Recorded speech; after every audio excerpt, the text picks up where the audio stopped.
Hello everybody. In the current affairs this week, the week ended 27th of July 2025.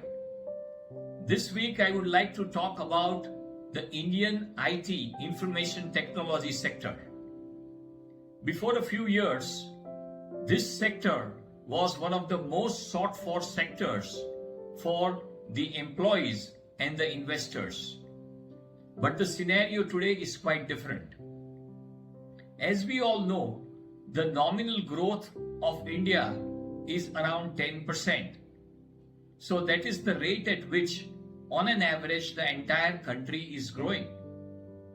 Now, if we compare this with the revenue growth of the top 5 IT companies in India, we would understand the state of the sector. TCS, which is the biggest company in this sector, is at a negative growth of 1.1%. Infosys is at a positive growth of just 4.8%. Wipro is at a negative growth of 1.5%. HCL Tech is at a positive growth of 5.4%. And Tech Mahindra is at a negative growth of 2.6%. And this is all in an economy which is growing at 10%. The net addition of employees across all these 5 top companies in the IT sector is just 4,703 employees. So amongst all these 5 companies, this is just a small addition of employees in the IT sector. On the other hand, large number of employees are being hired by the GCCs, the Global Capability Centers. As we all know, these GCCs are the front and the back office for the major global corporations whose headquarters are outside of India, but their offices are stationed in India. In last 30 months, these GCCs have hired around 70,000 employees in India and have set up 163 greenfield GCCs in India. So the sectors and the stocks which were once upon a time the top sectors are now laggards, and that is the reason why any portfolio has to be active and agile. Only then that portfolio will be able to generate good investment returns. As far as the Indian stock market is concerned, Nifty 50 was down by around 0.5%. Nifty mid cap was down by around 1.5%. But Nifty small cap suffered very sharp cuts and it was down by around 3%. The FIIs were aggressive sellers and they sold Indian stocks worth 13,500 crores. DIIs, on the other hand, were buyers to the extent of 17,900 crores.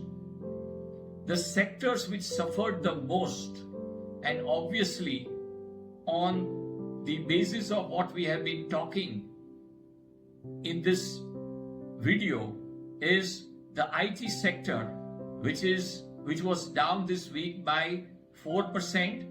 Nifty FMCG was down by 3.5%, and Nifty Realty was down by around 5%. In any stock market, there are 4 factors which play the deciding role in the stock market.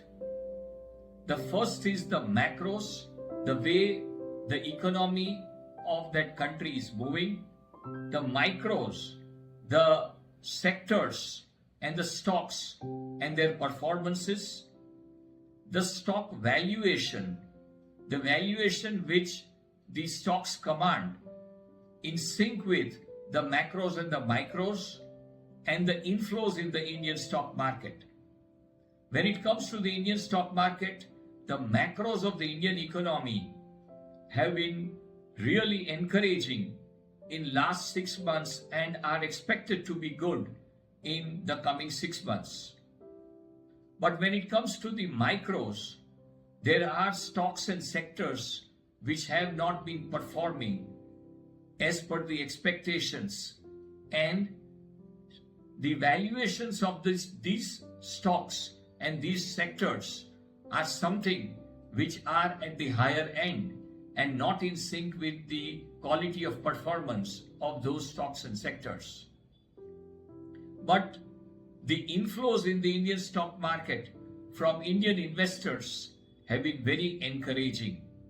So the micros of the Indian stock market are not encouraging, but the macros and the inflows in the stock market is quite encouraging. As far as the global commodity market is concerned, the Brent crude was down by 1.2%. Gold was by and large unmoved in India, but silver continued its positive spree and was up by 1.5%. In the US stock market, Nasdaq was up by around 1% and S&P 500 was up by around 1.5%.